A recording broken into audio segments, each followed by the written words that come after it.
Oi pessoal, vamos começar mais um Provérbios hoje? Vamos aquecer as turbinas aí, decolar nosso avião? Vamos lá. Os ímpios fogem sem que haja ninguém a persegui-los, mas os justos, olha só, os ímpios fogem sem que haja ninguém a persegui-los, mas os ímpios são ousados como um leão. Esse é Provérbios 28, 1. Os ímpios fogem, na maioria das vezes sem que haja ninguém a persegui-lo. Por quê? Por que os ímpios ficam o tempo todo assim, preocupados com a sua segurança, preocupados com o que estão falando deles? Por quê? Porque eles fizeram algo errado e sabem que na vida existe uma lei de plantio e colheita. Inconscientemente eles sabem, eles podem ter feito o mal conscientemente, mas inconscientemente a consciência deles está cobrando. Você fez algo errado, você fez algo errado. Então está havendo uma acusação interna, tá? Então assim, fiz algo errado, eu sei que em algum momento eu vou ter que pagar aquilo. Isso é uma lei natural da vida. Mas os justos são usados como leão. Se eu sei que eu não estou devendo nada para ninguém, eu vou seguir minha vida em paz, eu vou dormir em paz. O sono do justo é um sono em paz, é um sono tranquilo. Quanto ao sono do ímpio, se não for a base de medicação. Por quê? Porque ele sabe que tem alguma coisa ali errada. Porque ali eu cometi uma falha, eu roubei, eu matei, eu menti, eu enganei. Então aquilo fica dentro dele ruminando o tempo todo, o tempo todo. E aí é a mania de perseguição. Só que aqui eu preciso abrir um parêntese, tá? Como terapeuta eu preciso abrir um parêntese e acender uma luz de alerta. Porque veja bem, aqui eu estou dizendo em relação a uma pessoa que comete crimes. Roubou, matou, abusou sexualmente, tá? Eu não tô falando de pessoas que quando eram crianças e eram muito cobradas, muito agredidas e não tinham condição de se defender. Porque tem também a mania de perseguição de pessoas que eram pequenos ou mesmo grandes ali e passaram por algum abuso, mesmo físico, não exatamente o sexual, mas o físico também, o mental também. E aquilo gera nela um desespero e ela não consegue botar aquilo para fora. Então desperta uma necessidade de aprovação. Então o tempo todo ela fica com mania mesmo, querendo agradar todo mundo e ao mesmo tempo achando que todo mundo está criticando ela. Isso nela gera uma mania de perseguição também. Então são dois tipos de mania de perseguição. Uma de alguém que cometeu um crime, por exemplo, um crime hediondo, e outro de uma pessoa que se cobra o tempo todo porque quer agradar todo mundo. E nós estamos aqui em Provérbios referindo àquele que, de certa forma, comete crimes, tá bom? Só para deixar claro esse ponto aí. Aí nós já vamos lá pro 7, porque lembra, eu leio Provérbios e pego os pontos que para mim fazem sentido. Então eu viverei esses pontos hoje e sempre na minha vida. Mas aí assim que acabarmos aqui o vídeo, você faça a releitura de Provérbios também, sempre com a condução do Espírito Santo, para você ter sabedoria e pegar também aquelas partes que para você faz sentido. O 7. O que guarda a lei é filho sábio, mas o companheiro dos desregrados envergonha seu pai. Desregrados é gente, banda voou, tô nem aí, vamos viver. Veja bem, nós fala aqui que é vergonha do pai, dos pais, né, do pai, da mãe, enfim. Por quê? Veja bem, eu tenho os meus pais que estão na Bahia. E hoje eu sou casada, tenho 10 anos de casada com o Dário, tenho uma filha, a Júlia, de 6 anos. Se eu agora resolvo virar banda voou, vou trair meu marido, vou viver minha vida. E os meus pais lá sabem disso. Por lógica, gente, é óbvio que os meus pais vão ficar chateados. Poxa vida, eu não queria minha filha para isso. Ela estava casada, por que é que foi se aventurar? Eles ficam tristes. Aí tá, vamos separar então, vamos lá para a adolescência. Começo a andar com quem rouba, com quem faz fofoca, com quem agride os outros, com quem usa droga. Como será que o meu pai e a minha mãe vai ficar? Como que eles vão ficar em relação a isso? Né? Aí agora, tá bom, vamos pensar agora em Deus. Quando a gente mente, quando a gente engana, quando a gente fica com inveja, como será que o pai fica? Como será que Deus fica quando eu não educo a minha filha nos caminhos do Senhor? Pensa nisso. Fiz uma coisa errada. Tá bom, como será que Deus fica? Pecado é tudo aquilo que eu faço e que faz mal para mim e para o outro. Entendeu? Tudo que faz mal para alguém é pecado. Pecadinho ou pecadão não importa. É tudo pecado. Se eu minto, pode ser uma mentirinha assim, eu menti. Se eu como algo que eu sei que vai me fazer mal, é um pecado. Eu tenho a sabedoria para escolher o que eu quero comer. Se eu guardo mágoa, entende? Aqui o 8, o que aumenta os seus bens com usura e ganância, ajunta-os para os que compadecem do pobre. É engraçado, se a gente parar para pensar na energia do dinheiro, que o dinheiro é uma energia, né? Ele volta sempre para as mãos daquele que sabe trabalhar com ele. Então aqui a gente entra naquela questão que é um ditado meio... Mas é um ditado que fala assim, que o rico cada vez fica mais rico. Por quê? Porque o rico sabe trabalhar com o dinheiro. O rico sabe a hora certa de comprar e pagar à vista e também a hora de fazer um parcelamento ou um empréstimo, que a gente chama de dívida de alavancagem. Aí você vai falar, mas então você defende os ricos? Não é isso. É preciso saber discernir. Porque quem ganha 10 e não sabe trabalhar com 10 vai ganhar 1.000 e também não vai saber trabalhar com 1.000. Vai dar um jeito. A gente sempre dá um jeito, e aqui eu tô falando por experiência própria. Eu vivi isso. Então a gente sempre dá um jeito de gastar. Quando a gente não tem a mentalidade, a gente é tudo mentalidade. É por isso que a gente tem que estudar provérbios, é por isso que a gente tem que ler a Bíblia, essa sabedoria milenar. Não é exatamente para ficar rico, é para ter sabedoria. Quando a gente tem sabedoria, a prosperidade ela vem. Eu estou experimentando isso. Quando a gente tem sabedoria, a prosperidade vem. Não é exatamente a riqueza, dinheiro que eu estou falando. É sabedoria no todo, no falar, no conversar, em escolher os alimentos, em escolher uma atividade física, em educar o filho, em saber dar um conselho, em saber conversar com o marido. É sabedoria, sabedoria. E aí as coisas vão se encaixando. E o dinheiro, por consequência, também vem. Mas não é porque a gente está exatamente atrás do dinheiro, porque o dinheiro foge daqueles que vivem correndo atrás dele. Ele vai para as mãos daquele que sabe multiplicar ele. É para multiplicar. É para saber ganhar na compra. Eu vou pagar, se eu consigo pagar à vista, eu vou pagar à vista, não vou parcelar no cartão de crédito. Eu vou pensar 2 vezes antes de comprar. Eu vou realmente usar? Eu preciso realmente usar? Eu realmente estou precisando disso? Eu consigo pagar à vista? Fazer perguntas, gente. Ainda mais eu que tenho filho. Preciso pensar no futuro da minha filha. Então é saber fazer pergunta. Entendeu? Fazer pergunta. Não adianta eu ganhar R$1 milhão se eu não vou saber trabalhar com R$1 milhão. Entende? Essa é a questão. Então pensa mais um pouquinho sobre isso. Olha para você mesmo, como tá as suas finanças? Como que eu tenho comprado hoje? Como que tem sido o meu nível de consumo hoje? Ou melhor, se você já tá, por exemplo, eu tô devendo muito, então tá bom. Como que era o meu nível de consumo antes? Como que eu consumia o dinheiro que eu ganhava antes? Porque você no começo, você não era endividado. Quando você começou a trabalhar, você não era endividado. Só que sabe qual é o problema? A gente não tem matemática financeira nos primeiros anos de vida, nem na escola, nem na casa, nem na igreja, nem em lugar nenhum. Você tem que trabalhar, então você vai trabalhar. Só que daí o mercado, o mundo do consumismo te oferece um celular, e é engraçado que a maioria das pessoas não está endividado com livro, está endividado com celular, com roupa, com cartão de crédito.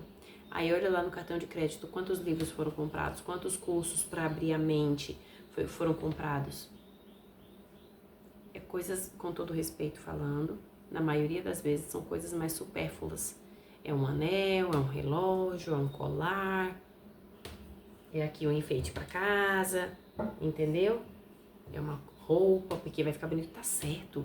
Eu não acho que tá errado, não. Eu acho que a gente realmente precisa dessas coisas, porque a gente fica melhor apresentável. Só que veja bem, pensa bem, faça um plano financeiro antes. Tá bom, eu quero pagar um cabelo, quero arrumar o cabelo. Quanto que custa? Ah, R$ 100, R$ 200. Eu vou fazer um planejamento financeiro para pagar isso à vista, eu não vou parcelar isso no cartão de crédito. Entendeu?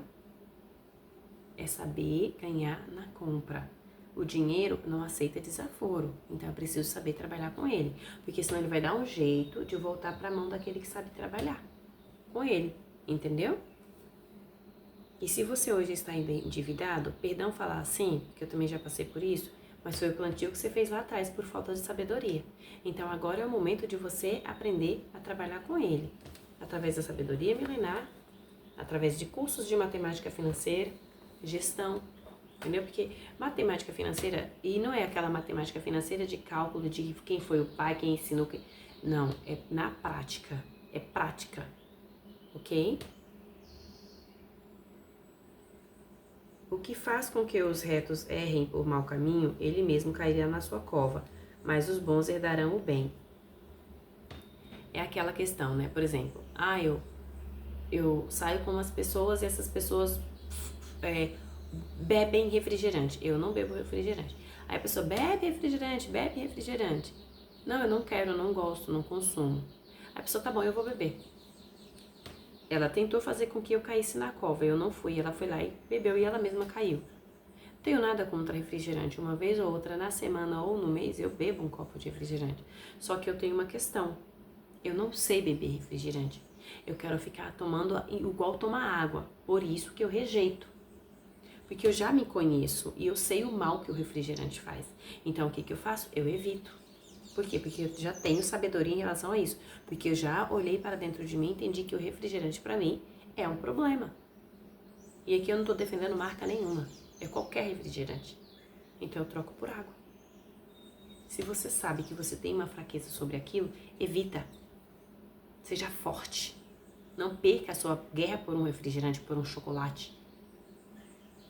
Você já parou pra pensar que loucura? Gente, tá bom, preciso fazer uma dieta de chocolate. Eu vou ficar 5 dias sem comer chocolate. Aí no terceiro dia eu vou lá e como chocolate.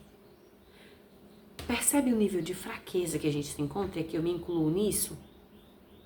Percebe? Isso é muito sutil, mas é muito louco, porque quem manda na nossa vida, no nosso corpo, somos nós. A gente sabe o mal que isso faz pra gente. Por que a gente consome? Aí é onde a gente trata na terapia, tá? O pulo do gato. Porque na nossa terapia a gente tem técnicas para resolver isso também. Porque a gente orienta você a olhar para dentro, achar a causa raiz disso e bloquear isso. Fazendo terapia, você vai continuar tendo problemas. Só que você muda em relação aos problemas, o seu posicionamento muda. O meu posicionamento em relação ao refrigerante mudou.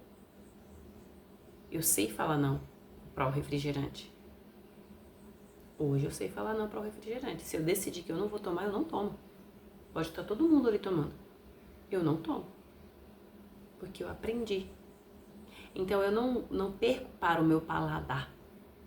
Eu controlo o meu paladar, porque eu sei o que isso vai fazer com o meu estômago, com o meu intestino, com o meu sangue. Entende? Mas isso a gente aprende através de sabedoria, de olhar para dentro, de estudar, de conversar, de fazer perguntas. Tá bom? O que encobre as suas transgressões nunca prosperará, mas o que as confessa e deixa alcançará misericórdia. Aqui é uma coisa muito legal. Tem essas questões de confissão com o pastor, com o padre, ou mesmo, igual no caso eu sou terapeuta, tem tudo isso. Mas a melhor confissão, sabe como que é? É com o pai. É cara no pó, é joelho no chão. Pai, eu pequei, igual o Davi faz, né? Por que Davi era o homem, como o pessoal fala, né? Segundo o coração de Deus, que era, digamos que era uma preciosidade para Deus? Porque ele pecava, mas ele reconhecia os seus pecados, pedia perdão e não voltava a cometer o mesmo pecado. Mas isso aí tem um segredo. A pessoa ela precisa olhar para dentro. Ela precisa escutar suas emoções. Davi percebeu que tinha feito coisa errada porque ele escutou suas emoções. Ele olhou para dentro, ele percebeu. E também porque ele foi conduzido através de uma outra pessoa. Aí teve a confissão. É aí que tá. Então, se você vai fazer terapia, você percebe que em algum momento você erra, você precisa corrigir aquele erro. Não é com culpa, é corrigir o erro. E falar, bom, daqui pra frente não agirei mais assim. No meu processo de terapia, né, quando eu passei como terapeuta, eu percebi que eu estava carregando mágoa em relação a uma pessoa, acho que por uns 10 anos, achando que a pessoa estava errada. no processo de terapia eu entendi que eu estava errada. Foi muito ruim para mim perceber isso, porque foram, acho que 10 anos da minha vida, eu julgando a outra pessoa, sendo que quem estava errada era eu. Aí eu corrigi, não com culpa, mas com entendimento, zerou. Hoje eu falo sobre isso tranquilamente. Não sinto mais desconforto aqui na região do estômago, não dói. Não me incomoda mais. Zerou. Entendeu? Então, assim, é o olhar para dentro, né? Então, assim, não é encobrir as transgressões, é procurar a pessoa certa para você falar sobre esse assunto também, tá? Não é sair, eu pequei, eu vou contar para todo mundo. Não, conta para a pessoa certa. E se você não sabe, faça uma oração para o Espírito Santo. Entre em comunhão com o Espírito Santo, que aí ele vai te mostrar para quem que você pode conversar, com quem você pode conversar. Mas faça a pergunta e espere a resposta. Tá? Não sai assim, Espírito Santo, e sai e nem escuta a resposta dele, a orientação dele. Ele está o tempo todo disponível, disposto e disponível para nos ajudar. Mas nós precisamos ter comunhão com ele. E não é através de uma oração, uma reza, sei lá, é conversa. É uma conversa e a resposta vem. Experiência própria, a resposta vem. Por comunhão, tem que ter comunhão. Ok? E outra coisa, lavar o coração. O que é lavar o coração? Pai, eu pequei. Sonda meu coração, olha o meu coração, veja se há em mim algum caminho mau. Tira de mim tudo aquilo que não te agrada. Tira de dentro de mim tudo aquilo que não te agrada. E não é fazer só isso só um dia, não. É fazer isso todos os dias e sempre que lembrar também. Porque a gente peca o tempo todo. Nós somos seres humanos, gente. O mundo nos oferece várias opções de pecados. Um prato cheio. Pecado da gula, pecado do sexo, pecado do dinheiro, pecados. E depois que a gente faz, o pecado é um negócio muito sutil, porque ele se apresenta de uma forma linda e maravilhosa. Depois que a gente cai nele, aí ele começa a nos acusar, que é onde a gente começa a sentir o desconforto. Poxa vida, errei agora. Poxa vida, fofoquei agora. Poxa vida, fiz uma dívida que eu nem precisava e agora. Aí você começa a se cobrar, a se culpar. Aí vem a ansiedade, vem a necessidade de aprovação, vem a culpa. A gente tem muitos casos desses na terapia. Só que daí, depois que a gente conduz a pessoa a um olhar para dentro, para entender todo aquele processo, aí há uma outra condução para sair disso. Através de técnicas de reprocessamento, técnicas terapêuticas, aí a gente resolve isso, a gente corrige essa falha. Mas o que foi plantado será colhido.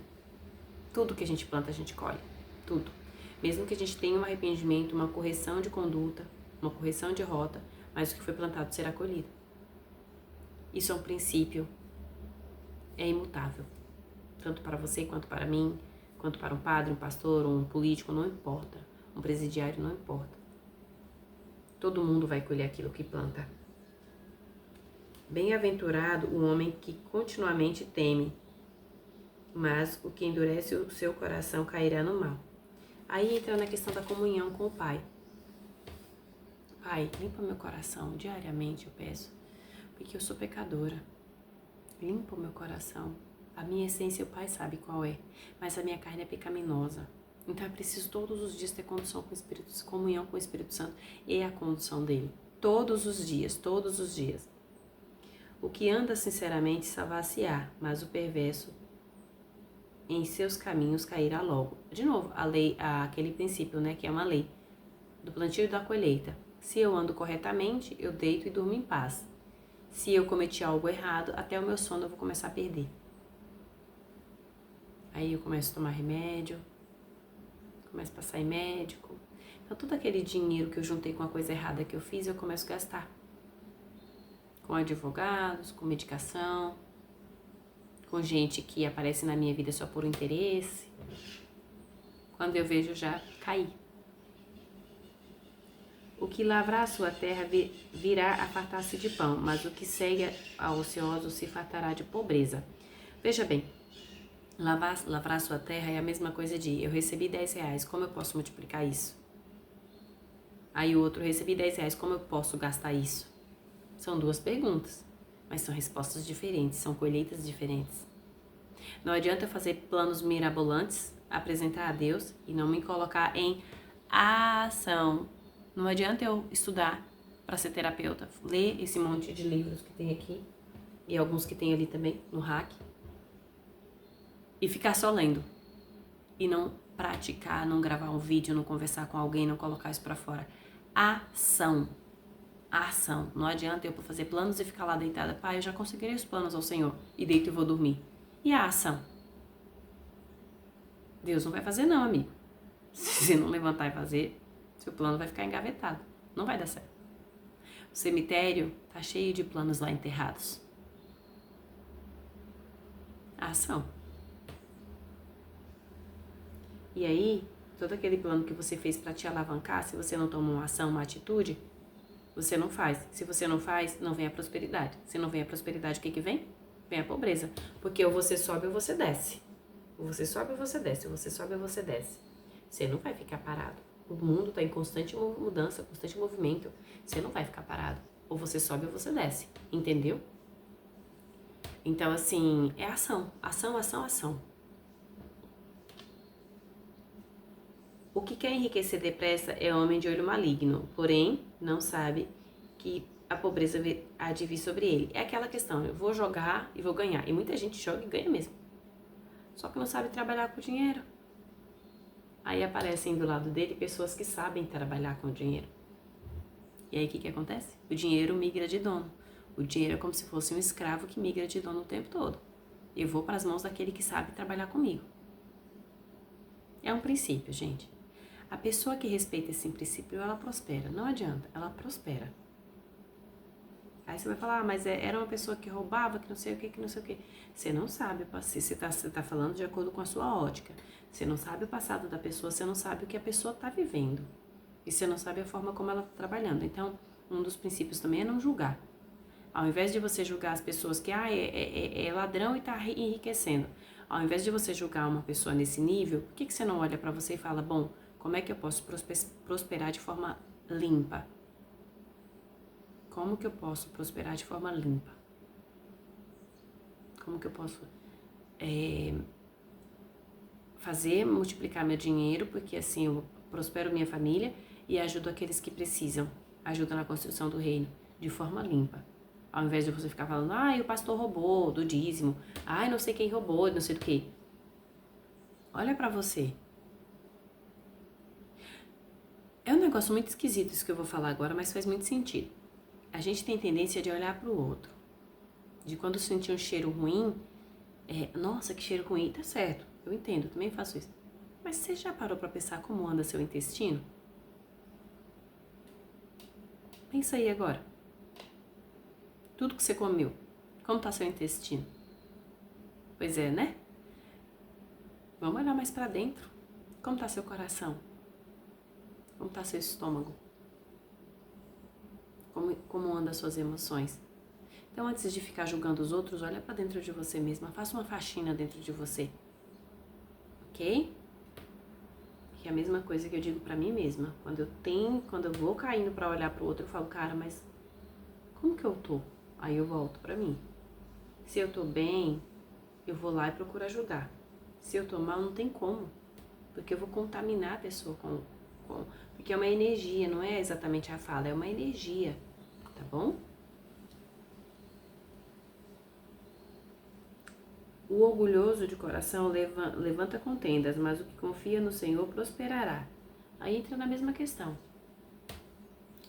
Confiar em Deus, comunicação direta com o Pai, condução do Espírito Santo, honrar o sacrifício de Jesus na cruz, tudo isso. Comunhão com o Pai. Temer ao Pai. Temer não é ter medo, não é ter respeito. Porque Ele é um Deus que criou tudo isso aqui. Ele é um Deus justo e amoroso. Só que nós teremos de Deus aquilo que nós buscarmos nele. Tem muita gente que acha que Deus é injusto. Então ele só vai... É neurônio espelho, isso é ciência. Eu só vou conseguir ver nele aquilo que está em mim. Entendeu? Mesma coisa você ficar criticando os outros. Você está vendo nos outros aquilo que é uma base em você. Não é que você é aquilo, mas é porque você tem aquilo dentro de você. É por isso que você está vendo nos outros. Agora, quando você começar a se limpar, você começa a ver o lado bom das pessoas. E começa a buscar entender as pessoas um pouco mais antes de julgar. O O que confia no seu próprio coração é insensato, mas o que anda em sabedoria será salvo. É interessante, porque aqui não é... Veja bem, a gente fala, é meio controverso isso. Ah, não pode, o coração é enganoso, não é para confiar no coração, isso está na Bíblia também. Só que aqui a gente tem um detalhe. Você está lavando seu coração? Você está limpando suas emoções? Está convidando o Pai para morar no seu coração? Pai, por favor, mora no meu coração. Veja com que intuito, por exemplo, eu falo isso para ele. Qual que é a minha verdadeira intenção de estudar Provérbios? Por que eu quero estudar Provérbios? Existe uma onda na internet de que quem estudar Provérbios enriquecerá, financeiramente falando. Só que eu não sei se isso é verdade ou não, e não julgo, também não critico. A minha proposta em estudar isso é porque eu sou terapeuta, eu preciso entender os princípios milenares da Bíblia, eu preciso entender, tá? Para eu poder ajudar outras pessoas. Eu preciso aprender os princípios da Bíblia também. Não é só da ciência, não é só de um livro como, por exemplo, esse aqui do Tony Robbins, né? Poder Sem Limites. Eu preciso entender o que está na Bíblia, o que eu posso aplicar também na minha vida. Entendeu? Porque assim, para quem realmente se dedica a respeitar os princípios de Deus, se coloca à disposição do Pai para fazer a diferença nesse mundo, realmente a prosperidade vem. Vem mesmo, isso é verdade. Só que o intuito não é a gente pegar, abrir a Bíblia e falar, bom, como é que eu posso me enriquecer com isso? A ideia tem que ser assim, e aí eu vou usar um imperativo mesmo, tem que ser assim.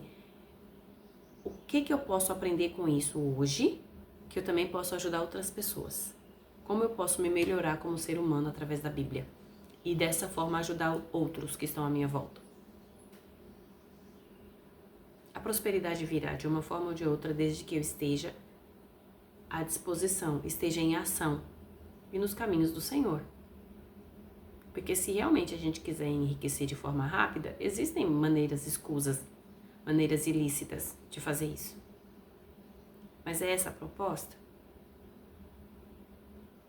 Então assim, voltando, peça ao Pai, tudo que você for fazer, toda vez que você for pegar a Bíblia para ler, qual que é o seu intuito em ler a Bíblia? Peça ao Pai para vir aqui, ó, nessa região maravilhosa aqui, e limpar suas emoções.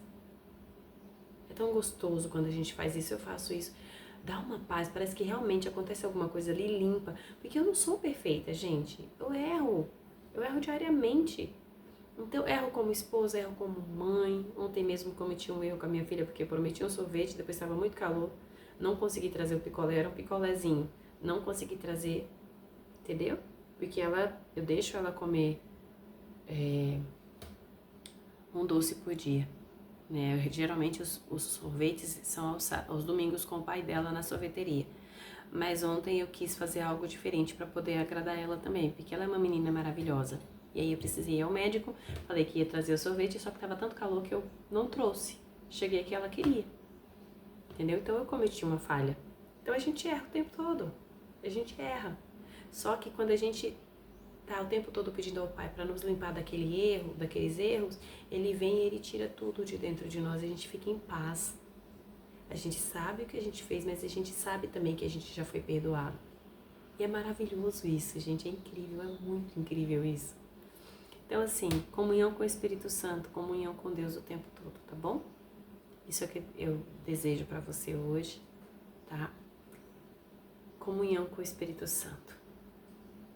Fica com Deus, tenha um bom dia, faça um bom dia, curta e compartilhe o nosso canal, ajude o nosso canal a crescer. Aqui tem mensagem de valor todos os dias. Fica com Deus.